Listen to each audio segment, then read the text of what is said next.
Bueno, nos encontramos con el profesor Abelardo Castro. Él es decano de la Facultad de Educación de la Universidad de Concepción y bueno, ha sido uno de los oradores en la clase pública, ¿cierto? Acto o actividad organizada para un poco explicar a la comunidad los alcances de la aprobación de esta ley, de la nueva ley de educación. Profesor Abelardo Castro, cuéntenos un poco a los estudiantes de la comunidad cuáles son, digamos, su opinión general, digamos, de lo que está pasando, cuáles son las acciones a seguir.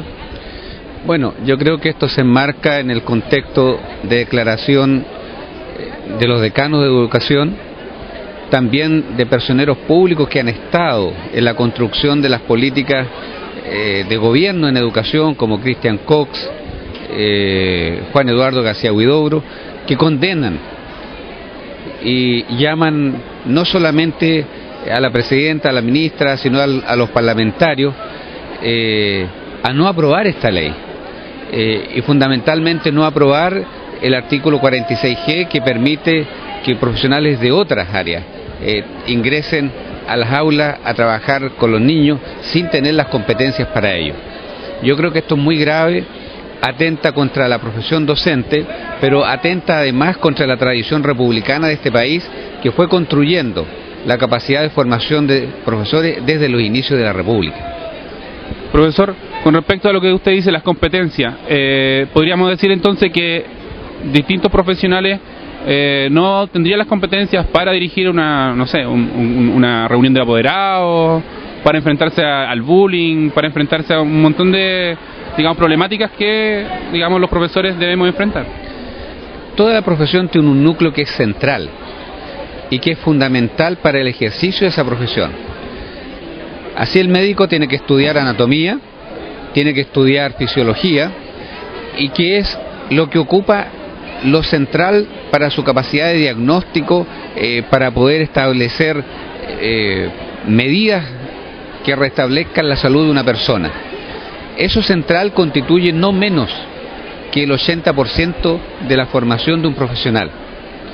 En el caso de educación, gran parte de la formación está orientada a resolver problemas como por ejemplo es el desarrollo sociocognitivo del niño, es decir, cómo avanza en su capacidad de resolución de problemas, cómo avanza en sus niveles de creatividad, cómo avanza en lo que es convivencia social y cuáles son los aportes que él necesita para fortalecer su autoestima y su capacidad de interactuar con otros niños y después de incorporar el conocimiento a su vida cotidiana.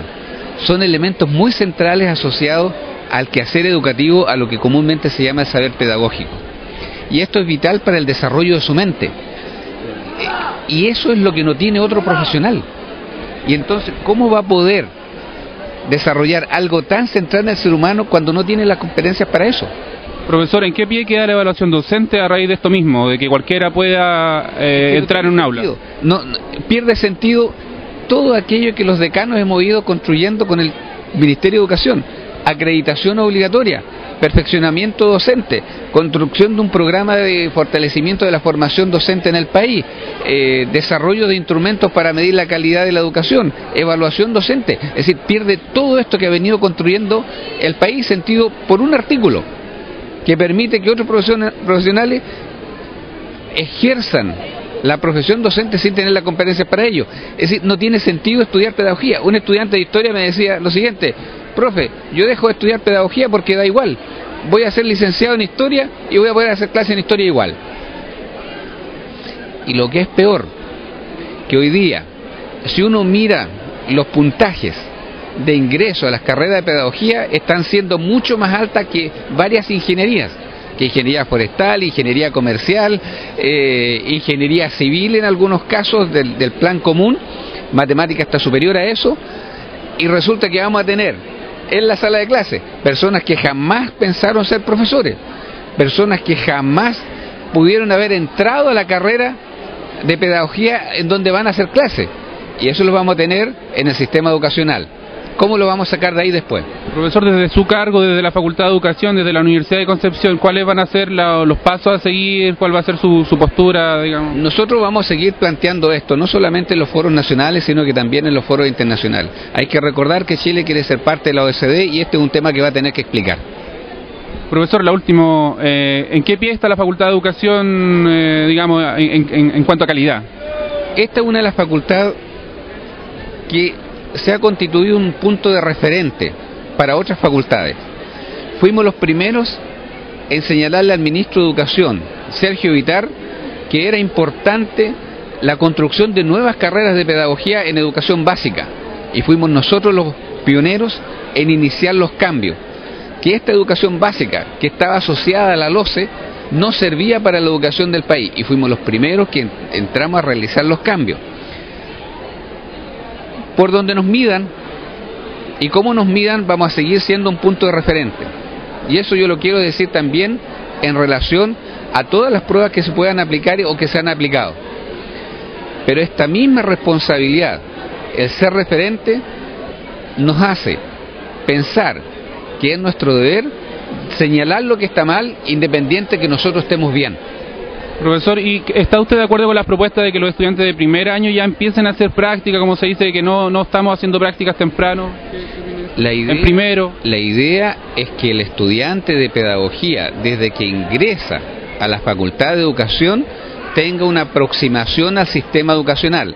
No sé si práctica, porque no está en condiciones de tomar un curso, pero que sí vaya a entender cómo funciona la escuela ahora desde la perspectiva del profesor. Antes lo hizo de la perspectiva del alumno, pero una cosa muy distinta es la perspectiva del profesor. Y yo creo que muchos profesionales que hoy día están pensando que ellos pueden hacer clases es porque vieron la escuela como alumno y pueden repetir lo que el profesor hacía. Falso, eso es absolutamente distinto ser docente que ser alumno.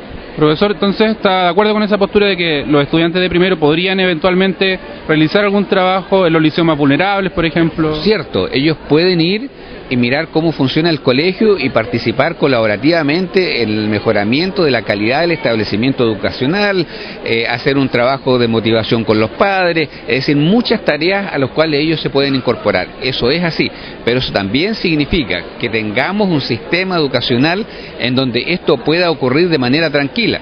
Lo que está ocurriendo es que el sistema educacional hoy día se está disgregando.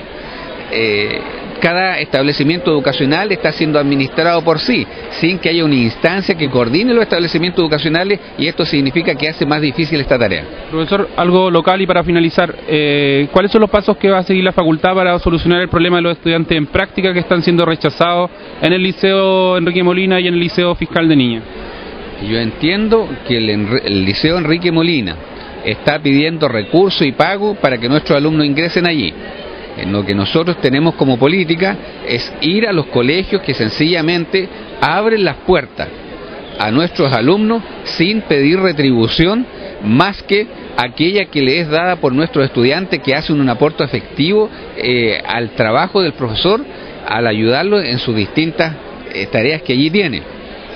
No estamos porque los colegios comiencen a solicitar retribución de universidades que le está retribuyendo a ellos mismos perfeccionamiento docente gratis, que lo está retribuyendo con perfeccionamiento logrado por la Facultad de Educación para su profesor y directivo. ¿Va a marchar el decano con sus estudiantes hoy día? Voy a marchar con mis estudiantes y voy a marchar con mis profesores. Es una decisión que yo he tomado de manera personal. Yo creo que es una forma de marcar ciudadanamente que no estamos de acuerdo con que se relativice la profesión docente cuando todos los países a nivel internacional la están fortaleciendo. ¿Le va a pedir a la presidenta como colega o como compañera que revise el tema? Yo creo que aquí hay un tema de conciencia, y lo que yo le quiero decir a la presidenta, y se lo he planteado en una carta en donde le solicito audiencia, es lo siguiente. Presidenta, el año 1981 se dictó la ley de universidades bajo la dictadura que suprimió a las carreras de pedagogía de las universidades, las excluyó. Los docentes se movilizaron y después de muchos años lograron que nuevamente se exigiera la licenciatura para poder tener el título de profesor. Esto fue una larga lucha, una lucha democrática. Lo que acaba de ocurrir fue el equivalente en democracia a lo que en un momento dado ocurrió en dictadura. Esta vez se relativiza la profesión docente de una manera de la cual los próceros de la independencia estarían avergonzados. Listo, muchas gracias, profesor.